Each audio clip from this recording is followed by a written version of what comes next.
एका कपलने स्वतःचं reception online attend केलं.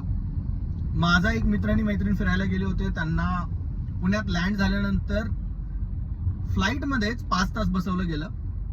का तर प्रत्येक विमान एकापुढे एक लागलेलं होतं, जागा नव्हती पार्किंगसाठी, अशा सगळ्या गोष्टी होत होत्या.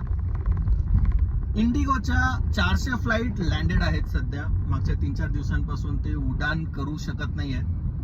याचं कारण काय हे जाणून घेण्याचा प्रयत्न करूया. याचं कारण मूळ आहे गव्हर्नमेंटचा एक रूल. गव्हर्नमेंटच्या या रूल प्रमाणे पायलट्सना 1 आठवड्यामध्ये 48 तासांचा ब्रेक घेणं मॅन्डेटरी आहे. आधी हा रूल तिथे नव्हता, त्यामुळे पायलट्स कंटिन्युअस फ्लाय करायचे, थकायचे, दमायचे आणि ऍक्सिडेंटचे चान्सेस वाढायचे, कारण स्ट्रेस लेवल वाढतो पायलट्सचा. आणि भारतामध्ये तशी पायलट्सची संख्या कमी असल्यामुळे थोड्याच पायलट्सना जास्त फ्लाईट्स उडवाव्या लागतात, हे पण तितकंच खरं आहे. त्यामुळे गव्हर्नमेंटने एक रूल आणलेला आहे की प्रत्येक पायलटला 48 तासांचा रेस्ट दिलाच पाहिजे वीकली. असा एक अल्टिमेटम सगळ्या फ्लाईंग किंवा फ्लाईट्सवाल्या कंपन्यांना, एरोप्लेनवाल्या कंपन्यांना दिला होता.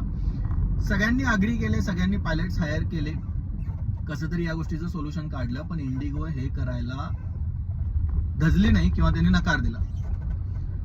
त्यांनी पायलट्स हायर केले नाहीत. त्यामुळे पायलट्सनी संप पुकारला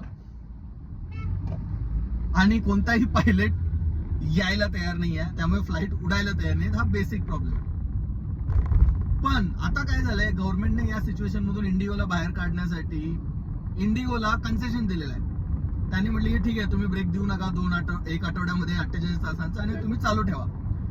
त्यामुळे आता पायलट्स चिडलेत. पायलट्सनी परत गव्हर्नमेंटला एक लेटर लिहिलंय आणि इंडिगोला एक लेटर लिहिलंय की बाकीच्या सगळ्या कंपन्यांनी हा रूल जर अप्लाय केला तर आम्हाला का नाही. त्यामुळे हा इश्यू लवकर संपण्याचे चान्सेस दिसत नाही.